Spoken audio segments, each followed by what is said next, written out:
Ils voulaient juste protéger leur royaume sacré. Ils ont été pendus pour avoir refusé de livrer leurs secrets ancestraux. Le massacre des chefs Luba, en juin 1891. L'extermination méthodique des gardiens de la mémoire par l'État indépendant du Congo. Tout commence quelques années plus tôt. En 1885, les colons belges imposent aux Luba du Kasaï un tribut inacceptable, le caoutchouc rouge. Les chefs refusent.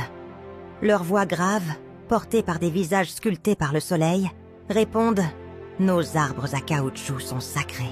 Leur sang est celui des ancêtres. » Mais Léopold II ne négocie pas. Il envoie la force publique, dirigée par un certain Léon Fivet. Le 17 juin 1891, à Ngandajika, 32 chefs Luba sont convoqués à une réunion dite de paix.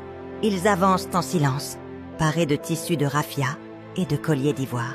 Leur peau sombre brille sous la lumière du matin, témoin d'une noblesse ancestrale. Ils s'installent en cercle, pieds nus sur la terre rouge, sous l'ombre imposante d'un fromager sacré. Fivet, lui, exige les Lukasa, les porteurs d'ivoire et la soumission. Mais le grand chef Kibibé, au front peint d'argile blanche, se lève. Son regard noir et droit ne tremble pas. Mieux vaut mourir que trahir les morts. Alors l'ordre est donné. Les soldats fondent sur les anciens. Ils tranchent les tendons de leurs jambes. Des jambes qui avaient tout marché sur les routes des rites. Puis ils les pendent, l'un après l'autre, aux lianes du fromager. Des corps bruns, tordus, suspendus entre ciel et terre, livrés au vent pendant 7 jours. Quiconque ose les approcher est abattu sur place. 14 femmes et enfants seront tués en tentant de récupérer ces corps.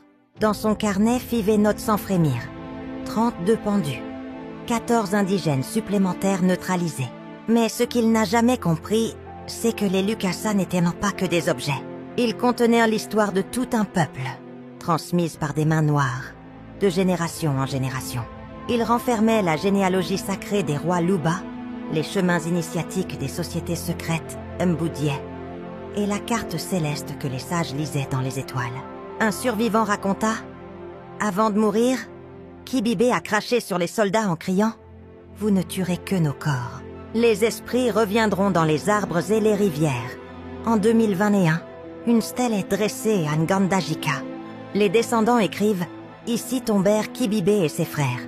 Leur pendaison fut notre crucifixion. Leur silence fut notre liberté. » En 2020, on retrouve en Belgique les couteaux rituels des chefs. Leurs manches incrustées de symboles, tenues jadis par des mains noires qui guidaient les royaumes. Et le fromager ? Il a été abattu en 1958. Mais ses racines, dit-on, repoussent encore en forme de potence. Je suis la voix de l'histoire, celle des pendus que l'histoire coloniale voulait faire taire.